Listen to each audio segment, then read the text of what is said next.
tahun 2021, 3 mahasiswa arkeologi dari Surabaya, Ayu, Bimo, dan Damar melakukan ekspedisi ke Situ Lengkong Panjalu, Danau Keramat di Ciamis yang dipercaya menyimpan situs peninggalan Kerajaan Sunda Galuh.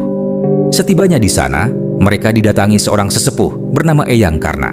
Dengan nada berat, sang sesepuh memberi peringatan. Jangan lewat jalur kabut di malam ganjil, itu lintasan macan kembar. Yang lewat tanpa restu akan tersesat dan tidak akan kembali.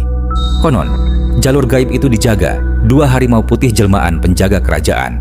Tapi setelah Eyang Karna pergi, mereka menertawakan cerita itu. Malam pun tiba. Kabut mulai turun perlahan dari danau.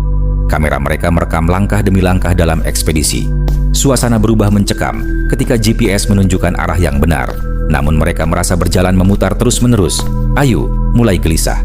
Bimo tiba-tiba ingin buang air kecil dan berpisah sejenak ke semak. Tak lama terdengar jeritan. Sepasang mata, "Apa itu? Tolong!" Ayu dan Damar yang panik mencoba melarikan diri. Di ujung jalur berkabut, 2 harimau putih muncul berdiri diam, mengawasi. Damar gemetar, lalu bersujud. "Ampun Mbah, maafkan saya, tolong." Namun harimau itu tak peduli. Salah satunya menerkam Damar di tempat. Ayu lari ketakutan ke arah pinggir danau. Kamera jatuh, tapi tetap merekam.